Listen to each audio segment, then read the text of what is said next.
बच्चों, welcome back to our channel translation and राजभाषा।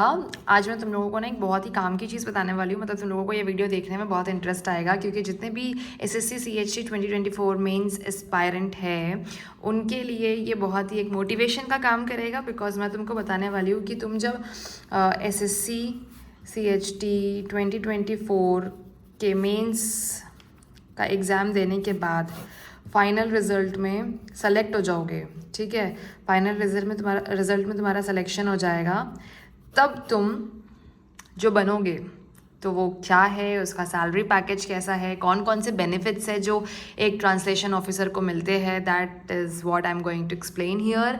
तो देखो, सबसे पहले तो तुम्हें एक मज़े की बात बताती हूँ। ये सबको पता ही होगा मोस्टली, ठीक है, पर कोई नहीं, ठीक है, जो बच्चे बहुत ही उत्सुक है वो सारे रिसर्च करके बैठे रहते हैं, पर तुम्हारे लिए एक मोटिवेशन जो डेवलप करना है तुम्हारे अंदर, उसके लिए मैं ये वीडियो बना रही हूँ, ठीक है।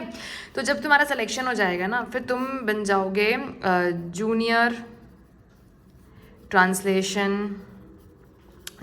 ट्रांसलेशन ऑफिसर, ठीक है। एक तो जब बच्चे एकदम ही अपना कॉलेज से निकलते हैं या फिर अपनी तैयारी कर रहे होते हैं, फिर ये जो ऑफिसर वर्ड होता है ना, ये आपको बहुत ही ज़्यादा मोटिवेट करता है, क्योंकि obviously it's a big dream. Like अधिकारी लगना आपके डेजिग्नेशन के साथ, ये अपने आप में बहुत बड़ी बात है, बहुत इज्जत की बात है आपके और आपकी फैमिली के लिए, ठीक है। तो आप कहलाते हो जूनियर ट्रांसलेशन ऑफिसर। कई जगह होता है, कई सारे डिपार्टमेंट्स में जूनियर हिंदी ट्रांसलेटर भी कहलाते हैं, ठीक है। ट्रांसलेटर ये नाम है, इस नाम को इस्तेमाल करने के दिशा निर्देश दिए गए थे, पर अभी भी कई डिपार्टमेंट्स या कई मिनिस्ट्रीज़ है जो जूनियर हिंदी ट्रांसलेटर कहते हैं, जेटीओ, जो इससे सेलेक्ट होके आते हैं, ठीक है। पर इन दोनों को ही क्या माना जाता है? Group B officer. क्या माना जाता है? Group B officer, non gazetted group B officer, okay. तो आप ग्रुप बी ऑफिसर, ये भी अपने आप में बड़ी बात है। ग्रुप ए ऑफिसर होते हैं जो यूपीएससी से सेलेक्ट होते हैं, और आप एसएससी से सेलेक्ट होके जा रहे हैं, तो ग्रुप बी ऑफिसर भी अपने आप में बड़ी बात है। बच्चों को मैं बताना चाहती हूँ कि अगर आप एसएससी सीजीएल वगैरह के थ्रू जाते हैं ना, ग्रुप बी ऑफिसर बनना बहुत चैलेंजिंग है कंपैरेटिव टू ट्रांसलेशन की फील्ड से जाकर ग्रुप बी ऑफिसर बनना, ठीक है। तो अपने आप को आप लकी समझिए अगर आपका सिलेक्शन हो जाता है। हमेशा इस पोस्ट की इज्जत कीजिए, जहां आप जिस डिपार्टमेंट में जाने वाले हैं या जाएंगे, वहाँ की इज्जत कीजिए, क्योंकि बहुत बच्चे हैं, बहुत ही बच्चे हैं, लाखों बच्चे हैं जो ये बनने का सपना देख रहे हैं, और अगर आपका सिलेक्शन होता है तो बी ग्रेटफुल फॉर इट, ठीक है। तो आपका बेसिक जो होगा स्टार्टिंग वाला 35,400 होगा आपका बेसिक पे, ठीक है। ये तो है 7th पे कमीशन के अकॉर्डिंग, बट जैसे ही 8th पे कमीशन लग जाएगा 2026 से, तो आपका बेसिक पे अप्रॉक्सीमेटली हो जाएगा कितना? अराउंड 50,000। इससे ज़्यादा भी हो सकता है, बट अराउंड 50 तो ज़रूर हो जाएगा। 45-50 15,000 का आपको इसमें वृद्धि देखने को मिलेगी, ठीक है, 2026 से। कब से? 8th पे कमीशन से। तो आपको समझ में आ रहा है कि 50,000 बेसिक पे मतलब अच्छी खासी बड़ी बात है ये, ओके। इसके अलावा जो कुछ और एक्स्ट्रा बेनिफिट्स मिलते हैं वो बता दूँ आपको। एचआरए मिलता है, देखिए एचआरए और व्हीकल अलाउंस मिलता है। जो एचआरए होता है वो एक्स, वाई और जेड सिटी के अकॉर्डिंग अलग अलग होता है। तो अगर हम सिर्फ एक्स सिटीज़ को देखते हैं, जो बड़े सिटीज़ है, एक्स सिटीज़ है, मेट्रोज़, उसमें आपको एचआरए और व्हीकल मिला के अप्रॉक्सीमेटली 16,000 मिलता है, अप्रॉक्सीमेटली। अब आपकी इच्छा है कि आपको 10,000 या 11,000 जो एचआरए मिलेगा, तो आप उतने के घर में रहिए, या तो फिर आप रहिए छोटे मोटे घर में रहिए, 4-5 हज़ार जो भी आपका रेंट आप वो अफोर्ड, मतलब वो आप पे डिपेंड करता है कि आप कितना अफोर्ड करके रहना चाहते हैं। एक सिटीज़ में जो 10,000 11,000 का मिलता है एचआरए, उसमें घर नहीं मिलते हैं, आप चाहे तो पीजी वगैरह में रह सकते हैं, अदरवाइज़ ऊपर से पॉकेट से पैसे लगते हैं, ठीक है। तो ये एक बात हो जाती है। चलो, इसके अलावा हम देखते हैं और क्या क्या बेनिफिट्स है। तो और बेनिफिट्स है, आपको एलटीसी मिलेगा, आपको जो लोग की शादी हो गई है उनको और उनके स्पाउस को मिलेगा, और उनके जो डिपेंडेंट्स है, डिपेंडेंट्स को भी मिलेगा, ठीक है। तो एलटीसी मिलेगा, और कई डिपार्टमेंट्स में कई डिपार्टमेंट्स में एचटीसी का भी प्रावधान है। एचटीसी होता है होम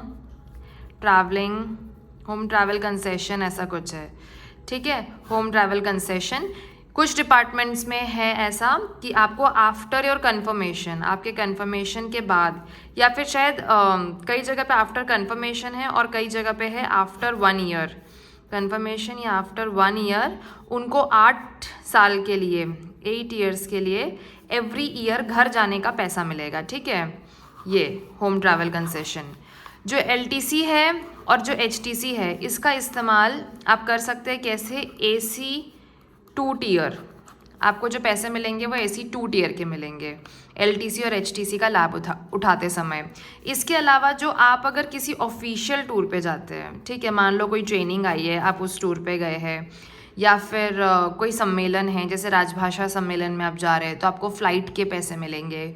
ठीक है, या आपका ऑफिस का कुछ भी ट्रेनिंग है, आपका ऑफिस आपको कहीं भी भेज रहा है, मान लीजिए कोई कल्चरल कुछ एक्टिविटी हो रही है, गवर्नमेंट ऑफ इंडिया के बहुत सारे ऑफिसेस, क्या गवर्नमेंट ऑफ इंडिया का ये है कि कल्चरल और स्पोर्ट्स को बहुत बढ़ावा देते हैं, ताकि जो कर्मचारी है, सरकारी कर्मचारी, उनके लाइफ में वर्क लाइफ बैलेंस बना रहे। ठीक है, तो आप चाहे तो आगे जाके उन चीज़ों में भी पार्टिसिपेट कर सकते हैं। तो अगर ऐसे स्पोर्ट्स या फिर अगर आप कल्चरल इवेंट्स के लिए भी बाहर जाते हैं अपनी ऑफिस की तरफ से, तो आपको फ़्लाइट के फेयर्स मिलेंगे। ठीक है, फ़्लाइट का मिलेगा आपको। उसके बाद आपको उसमें मिलेगा ट्रैवलिंग अलाउंस और डियरनेस अलाउंस। यात्रा भत्ता बोलते हैं इसको हिंदी में, क्या बोलते हैं? यात्रा भत्ता। अलाउंस को बोलते हैं भत्ता। डियरनेस अलाउंस को बोलते हैं महंगाई भत्ता। क्या बोलते हैं? महंगाई भत्ता। देखो ये सब चीज़ें भी आप लोगों को आनी चाहिए, मतलब अभी धीरे धीरे आप ट्रांसलेटर्स बन रहे हो तो आपको ये चीज़ें भी आनी चाहिए। ठीक है, आनी चाहिए मतलब सीख जाएंगे वक्त के साथ आप। तो क्या क्या हो गया हमारा? LTC HTC में AC 2 टीयर मिलेगा, पर ऑफिशियल रीज़न से आप कहीं भी जा रहे हैं तो आपको फ़्लाइट का पैसा मिलेगा। होटल में जितने आपके खर्चे आएंगे वो पैसे आपके रियम्बर्स हो जाएंगे, और जो भी महंगाई भत्ता है खाने पीने का, वो सब भी आपको रियम्बर्स हो जाएगा। ठीक है, रियम्बर्समेंट में हर ऑफिस में अलग अलग टाइम लगता है। कुछ ऑफिसेज बहुत जल्दी रियम्बर्स कर देते हैं, कुछ में महीनों लग जाते हैं। तो ये अब आपकी किस्मत पर डिपेंड करता है कि आपका ऑफिस कैसा है। ठीक है, तो ये हो गया। चलो इसके बाद बात करते हैं सबसे फेवरेट, वो है हॉलीडेज़। हॉलीडेज़ आपको मिलेंगी ELs को बोलते हैं अर्नड लीव्स, हिंदी में बोलते हैं अर्जित छुट्टी, और मिलती है कैजुअल लीव को बोलते हैं आकस्मिक छुट्टी। ठीक है, अर्नड लीव और CL। अर्नड लीव आपको मिलेगी 30 साल की, और पहले फर्स्ट 6 मंथ्स में 15 मिलेगी और सेकेंड 6 मंथ्स में बाकी की 15 मिल जाएंगी। ठीक है, एक साथ 30 नहीं मिलती है, कई ऑफिसेज में हो सकता है दे देते हो 30। CL आपको एक साथ 8 मिलती है। कितनी मिलती है? 8। तो ये गुड अमाउंट ऑफ छुट्टी है, इसमें कोई प्रॉब्लमेटिक बात नहीं है। और EL आपको कैसे मिलती है? EL का जो ये होता है वो इस तरह का होता है कि आपको 11 वर्किंग डेज आपके ऑफिस में होने चाहिए तो एक EL बनता है, इसलिए इसको अर्नड लीव कहते हैं। मतलब आप पहले काम करते हो फिर आप अर्न करते हो ये लीव्स। ठीक है, ये इस टाइप का होता है। तो ये आपके हो गए हॉलीडेज़। इसके अलावा सिक लीव्स होते हैं, वो हर ऑफिस में उनके अपने अपने होते हैं। तो ये हॉलीडेज़ की बात हो गई, ये हॉलीडेज़ पे जाने की बात हो गई। इस पे अगर आपके पेरेंट्स आपके डिपेंडेंट है तो वो भी इसका लाभ ले सकते हैं, आपके साथ घूमने जा सकते हैं, और आपको सबका AC 2 का किराया मिलेगा। ठीक है, इसके बाद हम देख लेंगे क्या? हम देखेंगे CGHS कार्ड। CGHS कार्ड के बारे में जान लेते हैं थोड़ा। ये एक आपका मेडिकल कार्ड है। कौन सा कार्ड है? मेडिकल कार्ड है। ठीक है, इसमें आपको क्या मिलेगा? इस मेडिकल कार्ड में, इसमें ये कार्ड बन जाएगा जब आप अप्लाई करेंगे तो एक प्लास्टिक कार्ड आएगा आपको, उस पर एक ID होगी आपकी। ठीक है, उस ID को दिखा के आपके जो भी सेंट्रल गवर्नमेंट के ऑफिसेज होते हैं वहाँ यूजुअली एक CGHS डिस्पेंसरी होती है, वहीं पे ऑफिस में या तो फिर कहीं पास में। वहाँ जाके आप अपना चेकअप करा सकते हैं, जो एब्सोल्युटली क्या होता है? फ्री होता है। ठीक है, अगर वहाँ पे उस पर्टिकुलर बीमारी या कह लीजिए जो भी आपको डिस्कम्फर्ट हो रहा हो, जो भी आपको चेक कराना हो, अगर उसकी सुविधा नहीं है तो फिर वो आपको क्या करते हैं? रेफ़र करते हैं CGHS के एम्पैनल्ड हॉस्पिटल में। ठीक है, तो जो हॉस्पिटल में मान लीजिए अगर आपको सोनोग्राफी करवाना है, ठीक है, फॉर एग्जांपल सोनोग्राफी करवाना है, तो सोनोग्राफी का फ़ीस अगर बड़े हॉस्पिटल्स होते हैं यूजुअली इनके अंडर में, अगर वो प्राइस आपका 3000 रुपये, मान लीजिए 2 सोनोग्राफी आपको CGHS के डॉक्टर ने लिख दिया, वो 3000 पड़ रहा है आपको। लेकिन आप जब इनका रेफरल दिखाएंगे ना, ये जो रेफ़र करते हैं, एक पर्ची मिलती है आपको, वो पर्ची आप दिखाएंगे तो वो आपका कट के हो जाएगा नियरली 800-900 रुपये। ठीक है, ये अब यार आज के ज़माने में मेडिकल पे कितना पैसा जाता है, तो ये आपका हो जाएगा ये इतना मतलब इतना कंसेशन आपको मिल जाएगा, ये बहुत बड़ी बात है। ठीक है, तो 3000 की चीज़ आपको अगर 800-900 में मिल रही है, सरकार आपको इतनी बड़ी फैसिलिटी दे रही है, तो आप समझिए आप बहुत लकी है। इसके बाद आप जब वापस आएंगे अपने ऑफिस आएंगे और ये जो 800-900 रुपये भी आपको लगे हैं ना, मान लीजिए 1000 लगे 900 लगे, इसको आप अपने अकाउंट्स सेक्शन में दिखाएंगे और अपने बिल्स जमा करेंगे, तो वो भी आपका रियम्बर्स हो जाएगा। ठीक है, वो भी क्या हो जाएगा, आपको रियम्बर्स हो जाएगा। तो कहीं ना कहीं आपका पूरा चेकअप ही फ्री है। हमेशा 100% फ्री नहीं होता है, अलग अलग तरह की बीमारियां होती है, तो सबके लिए वो फ्री नहीं है, बट मोस्टली इसमें सारी चीज़ें कवर होती है।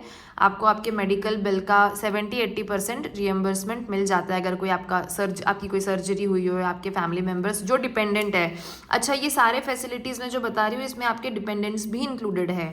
ठीक है, आपके माता पिता या आपके जैसे फीमेल्स के लिए उनके इन लॉज भी डिपेंडेंट होते हैं, तो उनको भी आप इन सारी फैसिलिटीज़ में शामिल कर सकते हैं CGHS कार्ड में। अगर किसी के पेरेंट्स को कोई ऑपरेशन करवाना है, कोई सर्जरी है, तो आप उसमें CGHS कार्ड का बेनिफिट ले सकते हैं, आपकी बहुत बचत होगी। इसके अलावा लास्ट आता है एक, मतलब अभी जितने मुझे याद आ रहे हैं, एक आता है बैग अलाउंस। ठीक है, बैग अलाउंस करके आता है। तो इसमें क्या होता है, पहले जो हमारे ग्रेड पे था, एक तो आपको पता होगा कि अगर आप JHT के थ्रू जूनियर ट्रांसलेशन ऑफिसर बनते हैं या JHT बनते हैं, तो वो है लेवल 6 की जॉब। तो पहले लेवल 6 के लिए जो बैग का अमाउंट था वो था 3000, यहाँ कर देते 3500, जिसे अब बढ़ाकर कर दिया गया है 4375। ठीक है, तो ये आपका बैग अलाउंस आ गया। तो आप 3 साल में एक बार इतने अमाउंट का एक बैग भी खरीद सकते हैं अपने लिए। इसमें आपके डिपेंडेंट्स इंक्लूड नहीं है, इसमें बस आप ही है, तो आप इतने का एक बैग अपने लिए खरीद सकते हैं। और देखिए काफ़ी सारे, मतलब सरकार आपको घूमने के लिए पैसे दे रही है। ठीक है, आपको अच्छी खासी छुट्टियाँ दे रही है, आपको मेडिकल फैसिलिटी दे रही है, आपके डिपेंडेंट्स को मेडिकल फैसिलिटी दे रही है, तो ये कहीं ना कहीं अच्छी बात है, बड़ी बात है। बाकी इसके अलावा एक NPS की फैसिलिटी भी है, वो जब आप जॉब में आएंगे तो आपको और बेहतर तरीके से पता चलेगा। उसमें कुछ अमाउंट हम कटवाते हैं अपनी सैलरी से, और फिर उसका कितना परसेंट, तो शायद मुझे वो परसेंटेज याद नहीं आ रहा है, इसलिए मैंने उसको यहाँ पे लिखा नहीं है। कुछ अमाउंट आप जितना कटवा रहे हो उससे ज़्यादा अमाउंट सरकार कटवाती है NPS में। ठीक है, तो वो भी आपके आफ्टर रिटायरमेंट बेनिफिट्स में काउंट होता है। तो यार आप अच्छे से पढ़ाई लिखाई करो ताकि तुम JHT में सेलेक्ट हो जाओ बढ़िया से और ये सारी सुविधाओं का लाभ उठा सको। आई होप ये तुम्हारे लिए काफ़ी ही मोटिवेशन का काम करेगा एंड तुम्हें पढ़ने के लिए मोटिवेट करेगा। ठीक है, don't forget to like share and subscribe. और हाँ, वीडियो को लाइक कर देना, कंजूसो टाइप देख के पूरा मज़ा लेके मोटिवेट होके भाग मत जाना। तो मेक श्योर कि आप वीडियो को लाइक करें। ठीक है, don't forget to like share and subscribe. Bye.